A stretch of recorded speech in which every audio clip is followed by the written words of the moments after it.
बालाघाट का double money महाघोटाला यह सिर्फ एक नटवर लाल की कहानी नहीं है, बल्कि सिस्टम की नाकामी और सफ़ेद पोशों के लालच की खौफनाक दास्तान है। कभी 1 साल, कभी 8 महीने, कभी 1 दिन, तो कभी कभी 15 घंटे में डबल करने का यह पूंजी साम्राज्य बिना सत्ता के संरक्षण के पनप ही नहीं सकता था। आज अगर मास्टरमाइंड सोमेंद्र कंकराय ने सलाखों के पीछे है, तो इसके पीछे भी एक बड़ी सियासी और कानूनी जंग है। गिरफ्तारी के बाद सोमेंद्र ने जिन नेताओं के नाम उगले हैं, उसने बालाघाट की राजनीति में भूचाल ला दिया है। पुलिस की शुरुआती खामोशी से लेकर विधानसभा में गूंजे सवालों तक, देखिए किसने इस पूंजी स्कीम को पाला पोसा और किसने एक्सपोज किया।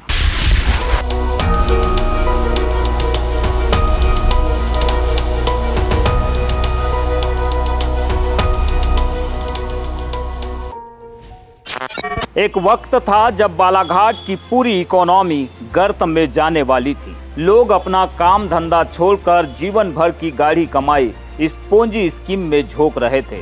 पुलिस और प्रशासन को सब पता था, लेकिन सफेद पोशों का दबाव ऐसा था कि कोई हाथ डालने की हिम्मत नहीं जुटा पा रहा था। अगर सही समय पर कांग्रेस की तत्कालीन विधायक हिना कांवरे ने विधानसभा में ध्यानाकर्षण लगाकर इस रैकेट का भंडाफोड़ नहीं किया होता, तो आज न सिर्फ पूरा बालाघाट बल्कि आसपास के जिले भी पूरी तरह कंगाल हो चुके होते। इसी विधानसभा के अंदर ध्यानाकर्षण के माध्यम से डबल मनी वाला मामला उठाया और वो मामला था फरवरी 2021 के बजट सत्र के समय आदरणीय गोविंद सिंह जी का ध्यानाकर्षण लगा था। यदि उसी दिन उस डबल मनी वाले मामले में कार्रवाई हो जाती, तो आज जिस तरीके से हमारे यहाँ के लोग जिन्होंने लालच में आकर, हाँ मैं कहती हूँ कि किसी भी व्यक्ति को ये बात पता चले कि मेरा पैसा 10 दिन में दुगना हो रहा है, 10 महीने में दुगना हो रहा है, तो वो लालच में आएगा, वो पैसा लगाएगा। और हमारे क्षेत्र की जनता ने वो पैसा लगाया और आज उनका पैसा कहीं ना कहीं दिक्कत में पड़ गया है। यदि आप उसी समय कार्रवाई कर देते तो मुझे नहीं लगता कि इतना बड़ा ये मामला बन जाता। और रही बात जहां तक मामले की, तो मामला मैंने उठाया 2021 में और एफआईआर हो रही है फरवरी मेरे ख्याल से 17/5/2022 को। इसी सवाल के बाद पुलिस कुंभकर्णी नींद से जागी और पहली बार इस साम्राज्य पर शिकंजा कसता गया। 177/22, 178/22 और किरनापुर में 151/22 3 अपराध दर्ज हुए थे, जिसमें 177/22 जो था वो सोमेंद्र कंकराय ने, तामेश मंसूरे, राकेश मंसूरे इत्यादि इनके परिवार के अन्य जन, 178/22 में हेमराज आमाडारे और उनके जो साथी थे उनके ऊपर अपराध पंजीबद्ध किया था। किरनापुर में अजय तिड़के और इसी प्रकार के निवेशक स्कीम्स जो चलाते थे, इनके ऊपर मुकदमा दर्ज किया गया था। 2019 में जब ये पहली बार banning of unregulated deposit schemes act, जिसको हम लोग अनियमित प्रतिबंध जो कहते हैं, जमा योजना प्रतिबंध अधिनियम कहते हैं, 2019 में जो भारत सरकार लाई थी, उसके बाद मध्य प्रदेश में ये पहला मामला हुआ था और देश में भी दूसरा मामला था जब इस स्कीम के तहत कार्रवाई की गई थी। और उस समय करीबन 11 करोड़ रुपए से अधिक की संपत्ति इनके इन विभिन्न प्रकरणों में नगद में जब्त की गई थी। और इनकी कंपनी के जो बैंक अकाउंट्स थे, करीबन 41 बैंक अकाउंट्स थे उस समय जो हमें प्राप्त हुए थे, जिसकी जानकारी जिनको फ्रीज़ किया गया था, उसमें भी काफ़ी बड़ी संख्या में जो अमाउंट था वो फ्रीज था। सोमेंद्र कंकराय ने की लंबी फरारी और बेल खारिज होने के पीछे भी बड़ा सियासी खेल रहा। खुद सोमेंद्र ने गिरफ्तारी के बाद माना कि उसकी बेल अर्जी खारिज कराने में किशोर समृते की भूमिका अहम रही। 30 दिसंबर 2022 को हमारी बेल खारिज हो गई, इसलिए हम चले गए। कुछ समझ में नहीं आया उस समय। साथ इसमें बाहर से भी लोग आए हुए थे, रायपुर से, राजनांदगांव से काम कर रहे थे यहाँ एजेंट बना के। आपको जो जमानत मिली थी, आपने वीडियो भी जारी करता हूँ, लेकिन पूरा मेरे सिर पर ही मर दिया गया। लेकिन सबसे बड़ा धमाका तब हुआ जब सोमेंद्र ने अपनी हैरियर गाड़ी को लेकर कैमरे के सामने पूर्व विधायक और भाजपा नेता रमेश भटेरे का सीधा नाम ले लिया। टाटा हैरियर है अपने रमेश भटेरे जी भैया, उनके घर के पास। यह बयान चीख चीख कर गवाही दे रहा है कि किस तरह सत्ता से जुड़े कुछ रसूखदार नेताओं का इस हजारों करोड़ के पूंजी कारोबार को खुला संरक्षण हासिल था, जिसके चलते पुलिस शुरुआत में कार्रवाई से बचती रही। पुलिस अपने कार्य क्षेत्र से बाहर होकर काम कर रही है, जबकि आज हमें ऐसा लगता है कि यदि उस समय हमने ये कार्य नहीं किया होता तो शायद इसकी स्वरूप इतना बड़ा होता कि अभी हमारा जिला जो रिकॉर्ड्स में मिला है। तो अगर इसी मल्टीप्लिकेशन फैक्टर से, पॉन्जी स्कीम में सबसे बड़ी चीज़ क्या होती है, जो भी ऐसी मल्टी लेवल स्कीम्स होती हैं कि मल्टीप्लिकेशन बहुत तेज़ होता है। 1 से 2 बनाना समय लगता है, 2 से 4 बनाने में थोड़ा कम समय लगता है, 4 से 8, 8 से 16, 16 से 32। इस घोटाले में किडनैपिंग का भी एक डार्क चैप्टर है। जब पुलिस ने छापेमारी की थी तब एजेंट हेमराज आमाडारे के घर से कुछ युवा पकड़े गए थे, जिन्हें जिले के एक पूर्व मंत्री का करीबी बताया गया।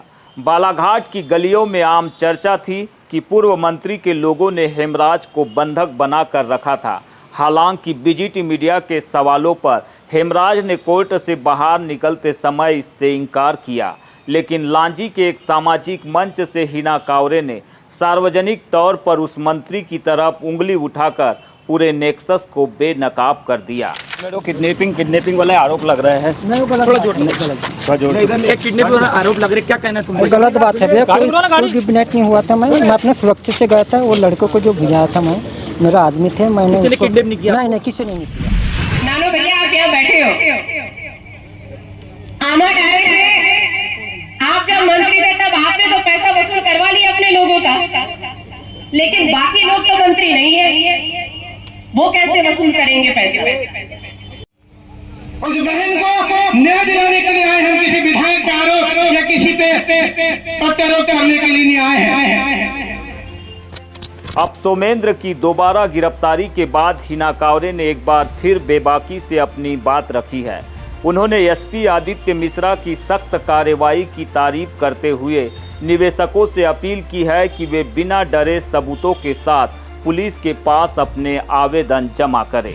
पहले दिन ही ये कार्रवाई हो जाती तो मुझे लगता है कि इतनी बुरी स्थिति तो नहीं ही होती निवेशकों की, लेकिन अब जब ये बात आ गई है तो आज ही मेरी एसपी से बात हुई और उन्होंने मुझे बताया कि हमने पूरी सूची जारी की है और ये वो सूची है जो हमको सोमेंद्र कंकरानी जी के जो डॉक्यूमेंट्स मिले हैं उनके पास से, उनमें जो नाम लोगों के आए हैं जिसके साथ उन्होंने नकदी का व्यवहार किया है या डबल मनी का जो भी लेन देन हुआ है, वो सूची उन्होंने जारी की है कि हम एक एक करके लगभग 5000 से ज़्यादा लोगों की सूची हम जारी करने वाले हैं। और जो निवेशक जिन्होंने पैसा लगाया है, यदि उस सूची में उन लोगों का नाम है तो उनका बराबर निराकरण किया जाएगा। पहली प्राथमिकता 1 लाख के अंदर जिन लोगों ने निवेश किया है उनकी राशि को हम वापस करने का पूरा प्रयास करेंगे और उसके बाद फिर जो बड़ी राशि जिन्होंने की है उस पर हम कार्रवाई करेंगे। तो ऐसा ये सारी प्रोसेस में लगभग उन्होंने 2 से 3 महीने का समय की बात उन्होंने मुझसे कही है और मुझे लगता है कि ज़्यादातर लोग इसमें आ जाएंगे। लेकिन मुझे चिंता उस बात की भी कि कई सारे लोग पुलिस के डर से जिन्होंने FIR भी नहीं करी, जिनका हो सकता है कि उस लिस्ट में नाम ना भी हो, तो हमें चिंता उन लोगों की भी करनी पड़ेगी। पैसा तो जिन्होंने लगाया जो पुलिस के पास नहीं जा सके या जिनका सोमेंद्र कंकरानी की सूची में नाम नहीं है, तो ऐसे लोगों के लिए भी हम लोगों को कोई ना कोई कानूनी रूप से भी हमको देखना पड़ेगा और एक मानवीयता के आधार पर भी इसमें क्या हो सकता है इस पर भी कोशिश हम लोगों की रहेगी कि हम निवेशकों को पैसा वापस करें। सोमेंद्र का जेल जाना इस कहानी का अंत नहीं है। आज बीजीटी मीडिया पुलिस प्रशासन और सत्ता से 3 सीधे सवाल पूछ रहा है। पहला, घोटाला 1000 करोड़ पार का है और पुलिस की रिकवरी सिर्फ 100 करोड़ के आसपास, तो बाकी के 900 करोड़ रुपए किन सफेद पोस्ट नेताओं की तिजोरियों में दबे हैं। दूसरा, जिन गरीब निवेशकों ने अपना सब कुछ लुटा दिया, क्या उन्हें कभी उनका पैसा वापस मिल पाएगा। और तीसरा सवाल, जो एजेंट अब भी खुलेआम फरार घूम रहे हैं, पुलिस उनके गिरेबान तक कब पहुंचेगी। ऑपरेशन डबल मनी में अभी कई नकाब उतरने बाकी है। देखना यह होगा कि कानून के हाथ उन आकाओं तक कब पहुंचते हैं जिन्होंने बालाघाट जिले में इस पूंजी खेल को पाला पोसा और इतना बड़ा होने दिया है। कैमरा सहयोगी कमल के साथ बीजीटी मीडिया के लिए बालाघाट से मैं यमलेश वंजारी।